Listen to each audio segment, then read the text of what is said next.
So National Instruments gave us a scope of work to evaluate 6 countries in Africa. We started off with Uganda, Ethiopia, Ghana, Tanzania, Nigeria, and Kenya. And we evaluated them on a broad range of indicators, including macroeconomic, social, political, security, and technology. And we built an index listing all of these factors as well as the economic, social, and political indicators for each country. Kenya, through our research, we found has one of the highest numbers of researchers in technology and research and development. They also have the strongest ecosystem of incubators and entrepreneurship in the region. So for those reasons, Kenya really made the best option for National Instruments with the most opportunity. The work we've done in preparation for this project was important to identifying 6 key sectors of innovation within Kenya. Specifically looking at the water sector, as well as oil and gas, wind power, the potential of developing these wind power resources in Lake Turkana. Solar energy holds huge potential, along with mobile technology, as well as universities and incubators.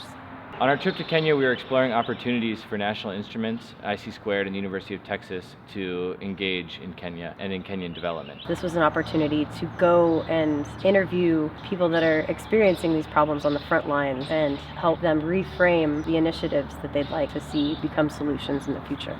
Millennium Water Alliance is an alliance of 16 international NGOs that do water, sanitation, and hygiene programs all over the world. They're the implementing body for Kenyan Vision 2030. So their goal is to bring water to every Kenyan by the year 2030. We talked to more than 80 NGOs at a World Bank conference, uniting all of these organizations based on their participation in WASH initiatives. We have recently won a grant from Results for Development Initiative, where we are looking at mapping innovative WASH programs. Within academia, we interviewed students, we interviewed professors, lecturers, as well as a vice chancellor to understand what the issues and challenges, roadblocks to actually getting this intellectual property that's developed in research labs and commercializing it into economically viable corporations and enterprises. We were developing a lot of our students as part of their projects, both at undergraduate and masters, develop a lot of ideas, but then they only go as far as the reports which are examined and then filed away.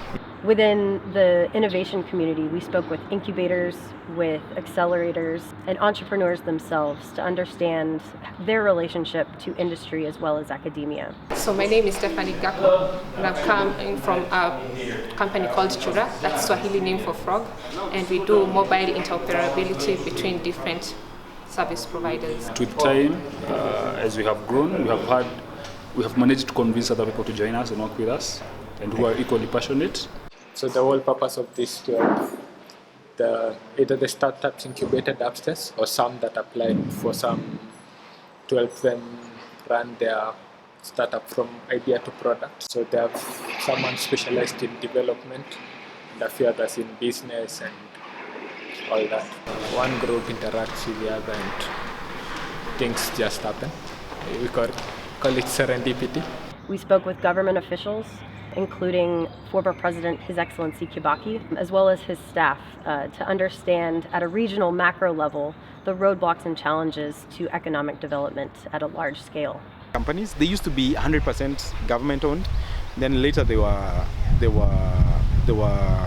sold off, quote unquote, privatized. They were actually privatized. Okay. Through private sector engagement, we feel very strongly that some of the business as usual mentality will be reduced because the private sector takes a market-led approach, and if it doesn't make business sense, they don't invest in it. If it makes business sense, they will go ahead and invest in it, and there you get the sustainability that is required.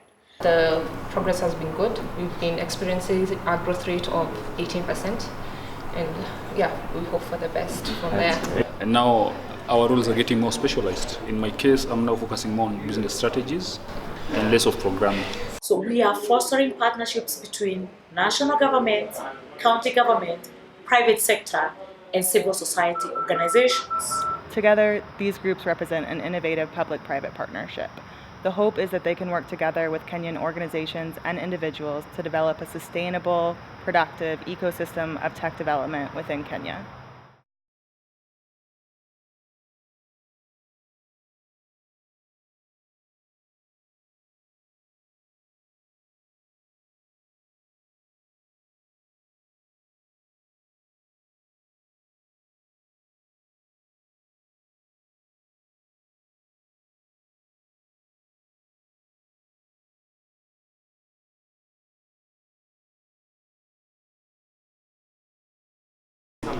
Excellent. Yeah. Most. Yeah. Yeah.